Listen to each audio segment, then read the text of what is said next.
What is up, guys? This is AlintheaYoh. Today we are going to be talking about Network Trap Hole, another trap hole that is going to be coming out in the Flames of Destruction set in, I think it's May or something like that, very soon. Not too far away at all.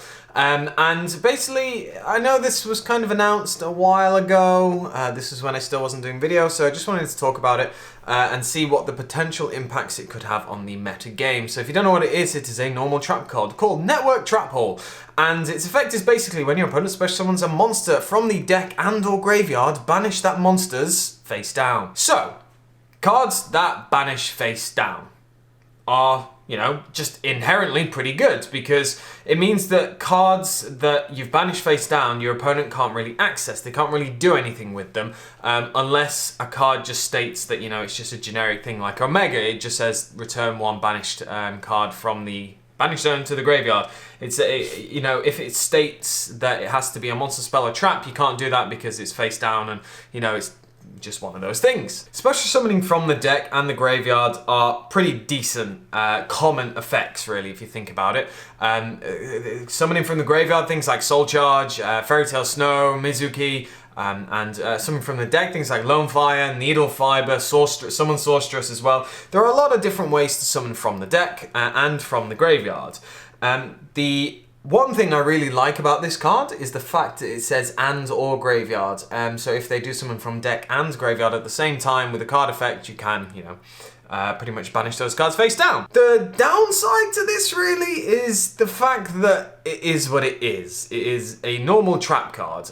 If it was like a counter trap, that would make it a lot better, but obviously it's a trap hole card, so that's not going to really happen. I'm just talking about theoretics here. The one big bonus of this is that it's a good Rafflesia target. Now, Rafflesia basically can stop now anything if you do load up your deck with these trap holes. And Rafflesia has access to Time Space Trap Hole, to Bottomless Trap Hole, to this, to basically anything. No matter what your opponent's doing and whichever way they're summoning, if you have Rafflesia and loaded deck full of trap holes, you can stop it.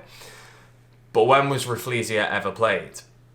In the past couple of months, weeks, whatever meta we're in now.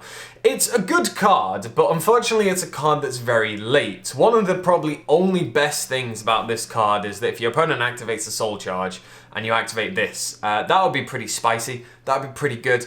But other than that, I really don't see any huge use with it in the meta game. As I said, it is nice, and being able to remove potential monsters face down is a good thing.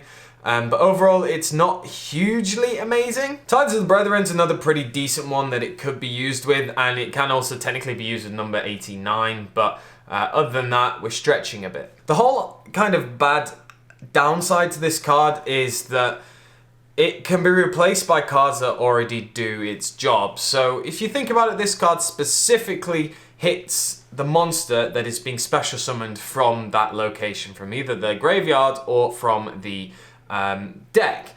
Now, if something's being summoned from the deck or if something's being summoned from the graveyard, it's probably a card effect and most likely a monster effect that's going to be doing it. We currently have all of the Solemn cards in play in the meta, and they would stop anything happening. So if we just take, for example, Needle Fiber, Crystal Needle Fiber, we all know that effect, special summon that, then you special summon a Tuna out from the deck. If we activate the Network Trap Hole, then it will only get rid of the monster that's being summoned. Regardless of if it is, you know, a decent pivotal monster, it's still just something that is going to be banished, and you still have to deal with the Needle Fiber. However, if you use like a Solemn Warning, a Solemn Judgment, or a Solemn Strike, you're getting rid of the Needle Fiber. You're getting rid of the actual problem card itself. So you put your opponent way further back than if you were just to activate the Network Trap Hole and get rid of that card that is being summoned off it. This would be so much better if it said from the extra deck, because then it would hit the extra deck monsters, it would hit a bigger remit, and would actually make it a very, very good card to basically consider for the main deck, because it's just that. You guaranteed that your opponent's probably going to be special summoning from the extra deck at some point in the duel in meta terms. Graveyard and deck, maybe not so much, but it means that it would have a bit more flexibility to be used.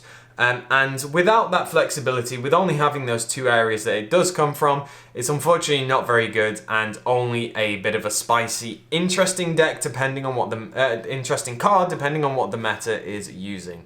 So I want to know what you guys think of the network trap hole. Do you think it is any good? Do you think it is alright, or do you just think, as I said, it's just not good enough? So I said, let me know down in the comment section below. Make sure to give me a like and subscribe, and I shall catch you guys later.